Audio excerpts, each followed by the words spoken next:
Bem-vindos ao debate. Hoje mergulhamos numa interpretação, diria, bastante particular que emerge do material que temos vindo a analisar. O foco é numa figura bem conhecida, o sacerdote Zacarias, e no significado que se atribui ao seu período de silêncio. Exato. E a questão que nos propomos discutir é esta.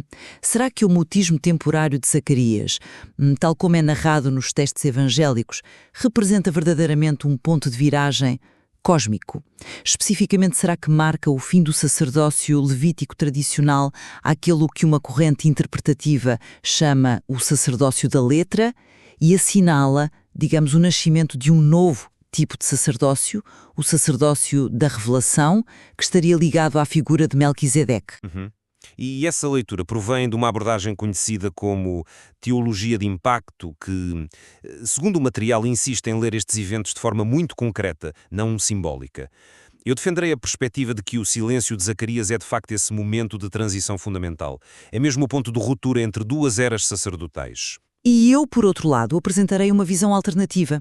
Vou argumentar que essa interpretação, embora seja de facto intrigante, talvez sobrecarregue o episódio do silêncio de Zacarias com um peso teológico que o texto original e o contexto histórico mais amplo dificilmente suportam. Questiono se não estaremos aqui perante uma redefinição um pouco excessiva. Muito bem, então a perspectiva que defendo e que está alinhada com a teologia de impacto propõe algo bastante radical.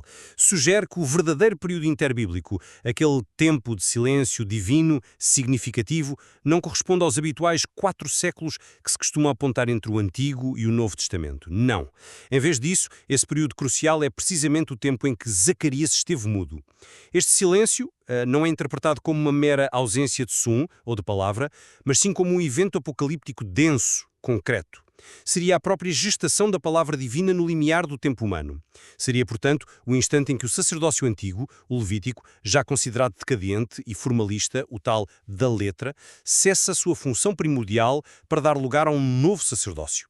O de Melquisedeque, que opera não por linhagem ou por ritual estrito, mas por revelação direta. Neste momento, o silêncio de Zacarias funcionaria então como a ponte onde a lei mosaica, na sua aplicabilidade direta enquanto mediação sacerdotal, se extinguiria na prática. E no seu lugar entraria em vigor aquilo que esta teologia designa por lei apocalíptica. Podemos talvez explicar esta lei como o conjunto de decretos divinos imutáveis que regem os tempos finais e a intervenção direta de Deus. Essa lei apocalíptica governaria então o tempo da revelação, inaugurado ali mesmo, e que teria em João Batista o seu anunciador e em Jesus a sua consumação. Há até um paralelo que é sugerido com o silêncio cósmico no céu, mencionado em Apocalipse 8.1. O mutismo de Zacarias seria como que uma miniatura terrena desse evento celestial, um prelúdio necessário à manifestação do Verbo encarnado. Portanto, quando Zacarias finalmente fala, no momento da circuncisão e nomeação de João, não é apenas o fim de um castigo pessoal, é o sinal de que o tempo apocalíptico, o tempo da ação divina direta, começou efetivamente. Eu considero essa reinterpretação do silêncio de Zacarias francamente bastante problemática, por várias razões. Em primeiro lugar, retiram um evento que a narrativa de Lucas apresenta de forma bastante clara como uma consequência direta, um castigo, se quisermos, de incredulidade de Zacarias perante a mensagem do anjo Gabriel. Ora, atribuir a esse castigo pessoal um peso cosmológico tão imenso, transformando no ponto de ruptura entre duas dispensações sacerdotais e legais, parece uma extrapolação que força o texto, para além do seu sentido mais óbvio. Em segundo lugar, a própria teologia de impacto, como vimos no material que analisamos, orgulha-se de sua leitura concreta e rejeita o simbolismo noutros contextos, como no livro do Apocalipse, onde alega que nada é simbólico. No entanto, aqui parece fazer precisamente o contrário. Pega num evento concreto, Zacarias fica mudo e atribui-lhe um significado profundamente simbólico, ou pelo menos altamente interpretativo, encaixando numa estrutura teológica que já estava pré-definida. Além disso, a ideia de redefinir o chamado período interbíblico, quer dizer, descartar séculos de história judaica, de desenvolvimento teológico, de produção textual, incluindo muito do material apócrifo e pseudepígrafo que moldou o ambiente do Novo Testamento, para o reduzir a este breve período de mutismo. Parece ignorar deliberadamente o vasto contexto histórico e religioso em que o cristianismo primitivo surgiu, E, finalmente, como o próprio material indica, esta teologia admite basear-se numa hermenêutica interna, quase circular, ao afirmar: vocês não têm fontes, vocês têm a pesquisa dentro da teologia de impacto. Ora, se a própria metodologia redefine conceitos fundamentais como lei apocalíptica, reinterpreta figuras como João Batista e até questiona dados históricos e textuais mais consensuais, como podemos aceitar que a sua interpretação específica do silêncio de Zacarias seja a chave para tudo sem um escrutínio rigoroso das suas próprias bases? Ancorar uma mudança tão radical neste único evento parece depender inteiramente da aceitação prévia de todo o sistema. Compreendo a sua resistência, claro, especialmente no que toca à metodologia e ao aparente contraste com a narrativa de Lucas. No entanto, permita-me oferecer uma perspectiva um pouco diferente sobre essa questão da concretude. A teologia de impacto não nega que o mutismo foi uma consequência da incredulidade. O que ela afirma é que esse evento concreto teve um significado e uma função que transcendem a mera punição individual. O silêncio não é um símbolo de algo, ele é o próprio ato, o selo espiritual concreto que marca a passagem do verbo divino do domínio celestial para o temporal, para o humano. É o momento palpável em que o velho sistema sacerdotal, já considerado adoecido e incapaz de mediar a nova revelação, é funcionalmente silenciado. Não se trata de alegoria, entende? Mas de uma ação divina com consequências ontológicas no plano sacerdotal. Sim, percebo a distinção que procura fazer entre símbolo e ato concreto com significado transcendente. No entanto, a questão persiste. Onde é que está a base textual explícita para essa interpretação tão grandiosa? Lucas descreve o evento, descreve a causa, a incredulidade, e a consequência, o mutismo, até ao nascimento de João. A ligação a uma lei apocalíptica, que entra em vigor nesse instante, substituindo a lei mosaica, e a transição completa de um sacerdócio para outro, de Levi para Melquisedeque, não são de todo explicitadas por Lucas. Parecem ser camadas interpretativas sobrepostas ao texto, derivadas do sistema da teologia de impacto, e não algo que brote, digamos, naturalmente da narrativa em si. Por exemplo, o que é que significaria, na prática, para o próprio Zacarias e para o culto no templo, a lei mosaica ter-se extinguido naquele momento? O texto não os mostra Zacarias a abandonar as funções ou a agir de acordo com uma nova lei. Isso não acontece. Essa é uma questão pertinente, sim, sobre a manifestação prática e imediata. A teologia de impacto argumentaria que a extinção não é necessariamente visível externamente, logo de imediato, mas é uma realidade espiritual e funcional.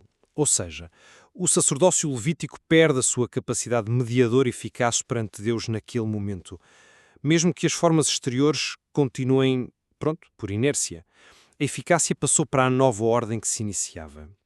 E a força desta abordagem reside precisamente na sua capacidade de unificar narrativas e profecias que tradicionalmente são vistas de forma mais isolada.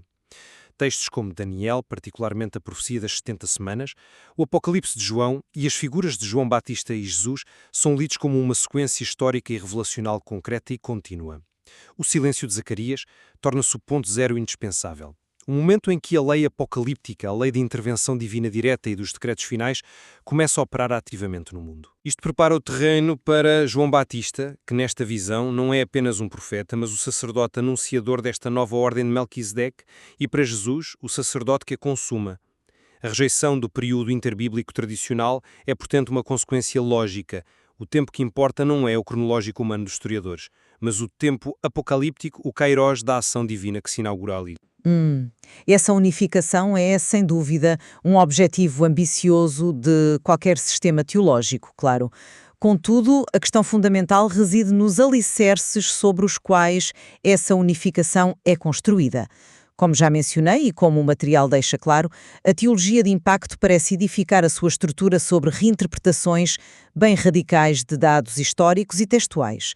Por exemplo, a sugestão de que as 70 semanas de Daniel não começam com o Édito de Ciro, que é um decreto persa com alguma base histórica externa, mas sim com a ressurreição de João Batista, um evento interno à própria narrativa teológica e sem qualquer corroboração externa, é uma mudança drástica. Da mesma forma, questionar a datação consensual dos manuscritos de Qumran, sugerindo que poderiam ser da Era Comum, vai contra décadas de investigação paleográfica e de radiocarbono. Se a base histórica e textual é sujeita a reinterpretações tão idiosincráticas para se ajustar ao sistema, isso não compromete a fiabilidade da interpretação de eventos específicos, como o silêncio de Zacarias. Como podemos confiar que essa interpretação do silêncio não é apenas mais uma peça forçada a encaixar numa estrutura pré-concebida, em vez de ser uma leitura genuína do texto no seu contexto? Parece-me que, para aceitar a interpretação do silêncio, temos primeiro de aceitar todo o pacote da teologia de impacto, com as suas premissas históricas e metodológicas que são, no mínimo, altamente questionáveis. Eu diria que há um método hermenêutico que pede para ser avaliado pelos seus próprios méritos, pela sua capacidade de gerar uma leitura coerente e concreta do texto bíblico como um todo. A ênfase está em tentar perceber o que as personagens vivenciaram e acreditaram, despindo o texto das camadas de simbolismo que, segundo esta perspectiva, foram adicionadas posteriormente. Quando se lê através desta lente focada no concreto, na ação divina direta, na lei apocalíptica, a conexão entre o silêncio de Zacarias, a falha do sacerdócio antigo e o início do novo torna-se não apenas plausível, mas diria evidente. Nesta leitura, o próprio Zacarias, o pai de João Batista, não é apenas um sacerdote levita que falhou. Ele torna-se, a partir da anunciação e do seu silêncio significativo, uma figura de transição. Ele próprio parte já do sacerdócio de Melquisedeque que se inaugura. Ele seria a ponte viva entre o sacerdócio terrestre que finda e o celeste que começa. Um exemplo que o material sugere é a interação de Zacarias com os magos. Se estes forem vistos não como figuras simbólicas, mas como reis históricos e concretos que interagem com Zacarias, isso reforçaria o estatuto sacerdotal, real à maneira de Melquisedeque, de Zacarias naquele novo tempo. Essa interpretação dos magos como reis concretos ligados a Zacarias é, novamente, um exemplo de como a teologia de impacto parece ler os textos de forma muito particular para sustentar a sua tese. É uma leitura possível dentro do seu sistema, admito, mas dificilmente a mais natural ou historicamente fundamentada. E leva a outras afirmações igualmente radicais. João Batista sendo identificado com o semelhante ao Filho do Homem de Daniel 7, uma figura que a esmagadora maioria das interpretações associa a Cristo ou a uma figura celestial representativa do povo de Deus. A lei mosaica tornando-se extinta instantaneamente com o silêncio de Zacarias, algo que parece contradizer a própria prática de Jesus e dos apóstolos nos Evangelhos e Atos. São conclusões que dependem inteiramente desta hermenêutica específica. Portanto, a minha questão central mantém-se. O evento do silêncio de Zacarias, tal como apresentado por Lucas, um sacerdote idoso, fiel, mas momentaneamente incrédulo, que recebe uma promessa extraordinária e fica temporariamente mudo como sinal e consequência, suporta realmente o peso colossal de ser o ponto de viragem cósmico, o fim de uma lei divina, a extinção de um sacerdócio milenar e o início de outro, tudo encapsulado naqueles meses de mutismo, ou estamos perante um caso claro de exegese, de ler para dentro do texto um significado extrínseco proveniente de um sistema teológico posterior? Talvez possamos explorar um pouco mais essa ligação a Melquisedeque, porque é especificamente essa figura. A teologia de impacto parece conectar o sacerdócio de Melquisedeque, que é mencionado em Gênesis e no Salmo 110, e depois desenvolvido na Epístola aos Hebreus em relação a Cristo, a esta ideia de um sacerdócio baseado não na linhagem, como o Levítico, mas numa ordem divina direta, real e eterna. A passagem em Hebreus contrasta fortemente o sacerdócio levítico, considerado temporário e imperfeito, com o de Melquisedeque, personificado em Cristo. A teologia de impacto parece pegar nesta ideia e retrocedê-la, aplicando-a já ao tempo de João Batista e até a Zacarias como ponto de inauguração dessa nova ordem na Terra. O silêncio seria então o selo dessa transferência de alteridade sacerdotal. Sim, mas mesmo essa ligação levanta questões. A Epístola aos Hebreus aplica a ordem de Melquisedeque explicitamente a Jesus Cristo e fala muito depois dos eventos da vida de Zacarias e João. Argumenta que Jesus é o sumo sacerdote segundo essa ordem, devido à sua natureza divina, ao seu sacrifício único e à sua ressurreição e ascensão. Retroceder esta aplicação a Zacarias ou mesmo a João Batista parece uma reinterpretação significativa do próprio argumento de Hebreus. Seria Zacarias um sacerdote levita por nascimento, a tornar-se subitamente da ordem de Melquisedeque através do seu silêncio? Como é que isso se coaduna com a própria argumentação de Hebreus, que enfatiza a ruptura de Cristo com a linhagem levítica? Bem, A teologia de impacto poderia responder que Hebreus descreve a consumação, mas que a inauguração funcional dessa ordem na Terra ocorra antes, precisamente com a preparação para a vinda de Cristo. Zacarias, como o pai do precursor, João, e ele próprio um sacerdote no templo no momento da anunciação, estaria numa posição única para ser essa ponte. O seu silêncio não seria apenas um castigo, mas a sua própria morte para o sacerdócio antigo e o seu nascimento para o novo, permitindo a gestação de João, o anunciador da nova ordem. O paralelo com o Apocalipse 8.1, o tal silêncio no céu antes da abertura do 7º selo, reforçaria esta ideia de um silêncio prenho de significado apocalíptico, um momento de transição cósmica refletido na Terra. Esse paralelo com o Apocalipse 8.1 é interessante, de facto, mas também metodologicamente questionável, não acha? Estamos a usar um texto altamente simbólico e de datação posterior, o Apocalipse, para interpretar um evento narrativo num evangelho, Lucas, que tem um estilo e um propósito diferentes. É legítimo ler um livro sobre o fim dos tempos para definir o significado de um evento no início da vida de João Batista, especialmente quando a própria teologia de impacto afirma rejeitar o simbolismo no Apocalipse. Parece haver aqui uma aplicação seletiva da metodologia. O Apocalipse é concreto quando convém, por exemplo, nas suas profecias, mas o seu silêncio pode ser usado de forma algo análoga ou tipológica para iluminar o silêncio de Zacarias. Isso não introduz uma inconsistência na abordagem supostamente concreta? É uma tensão aparente, reconheço. A defesa seria que ambos os silêncios são concretos nos seus contextos, mas que o silêncio celestial em Apocalipse revela a magnitude e o padrão divino que também operou de forma concreta e terrena no silêncio de Zacarias. Não seria uma analogia simbólica, mas o reconhecimento de um mesmo modo de operar divino em momentos apocalípticos-chave. A concretude estaria no evento em si e na sua função dentro do plano divino revelado que a teologia de impacto procura descortinar através da leitura interligada destes textos. Resumindo então a minha posição, a perspectiva alinhada com a teologia de impacto vê o silêncio de Zacarias como muito mais do que um incidente biográfico. É o evento apocalíptico concreto que marca o fim funcional do sacerdócio da letra associado à lei mosaica e à linhagem levítica e inaugura o sacerdócio da revelação segundo a ordem de Melquisedeque que opera sob a égide da lei apocalíptica. Este momento redefine o próprio conceito de tempo interbíblico, focando-o não em séculos de silêncio profético, mas deste período denso de gestação da palavra. É a base indispensável para compreender os ministérios subsequentes de João Batista, o anunciador sacerdotal, e de Jesus, o consumador. E por outro lado, eu reitero as minhas reservas significativas quanto a esta interpretação.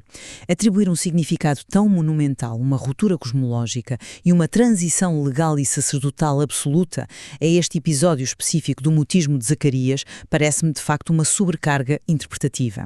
Esta leitura parece depender inteiramente de uma reconfiguração muito mais vasta da história, da cronologia, da datação de textos e da própria teologia, proposta pelo sistema, diria, idiosincrático da teologia de impacto.